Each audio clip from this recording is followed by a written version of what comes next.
Thank you, Mr. Chairman. Again, really appreciate your willingness to come here and help us grapple with these problems. Recently, I've had groups asked to meet with me about the need for more funding from the government for infrastructure security. And when you sort of look at the landscape here, you know, you have Facebook and Apple and Google and other private sector players that have a major role here and that have an intense investment, I think, in maintaining security themselves. Do you think there is a significant role here to play in funding the necessary improvements to our infrastructure on the part of, you know, internet companies, including mobile banking and others, much the same way that, you know, we have a gas tax for the users of our roads and highways that goes into the Transportation Trust Fund and helps with an enormous part of the funding for that infrastructure. Have you thought about this from a funding side in terms of how we have to continually maintain the integrity of the internet architecture and a way of doing that over the long term? So I would offer it to the three of you if you've thought about this aspect of it. Ms. Manfra? Yes, sir, I can start. Yes, the funding question is something we grapple with in a lot of areas. I will say when you're talking about those companies that provide the internet architecture, the ecosystem that we're talking about, as you noted, they have a lot of economic incentives to have a secure and reliable infrastructure. So I don't know that we've considered sort of funding those organizations. They are also doing very well, as I understand it, and have a fair amount of funding. There are other elements when you get into, you know, state and local organizations and others that I think is a separate conversation. I will say when we think about how the government could provide resources in this space in either complementing private sector investment or driving change, it would be in the area of standards and research and development.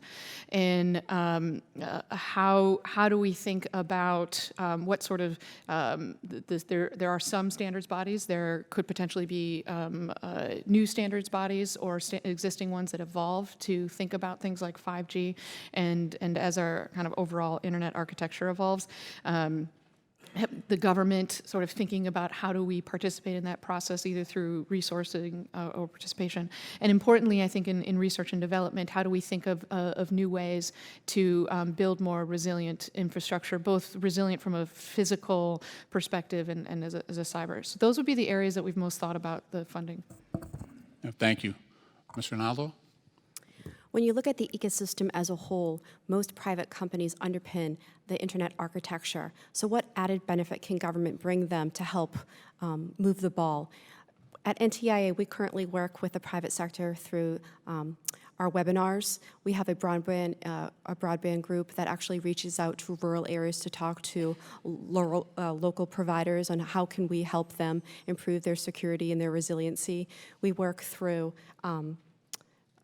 the American Broadband Initiative, which the President initiated last year. We lead that on behalf of the government to have these conversations on how can we as a government help improve security and resiliency. And one of the things that we hear back is information sharing. This is something, as Chairman Langevin, we talked about just before the hearing, that I've been working on for a very long time. What information can we pass as a government to local providers, to vendor manufacturers to ensure that they're getting the quality of information to help them protect their products that are being implemented throughout the supply chain. Thank you. Mr. Wilson? I would just echo, I think when we look from a DoD perspective, we look for the nexus when it revolves around national security. And so we're very active in standards boards, not just domestically, but globally associated with the internet. In addition, we look at capability that could be brought to bear from a DoD perspective. We're very active in the research and development. It was highlighted in the introductory comments the defense, the DARPA team, also our service laboratories, and I would have to maybe tip a hat to the Department of Energy lab environment. They do some great work in this arena. So there's a lot of partnering that goes on to bring innovation to the game, to this table, and in terms of solutions, to be really a catalyst for change. And there's several different. What about cost sharing? That's what I'm asking. From the private sector, you know, they're the major beneficiaries, these private companies that are, you know, hugely successful. Mm-hmm.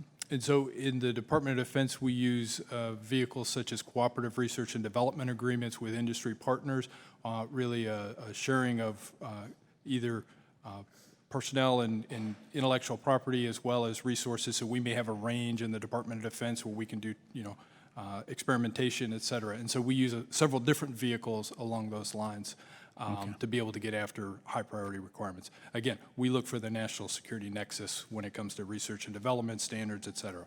Okay, thank you very much, Mr. Chairman. I yield back.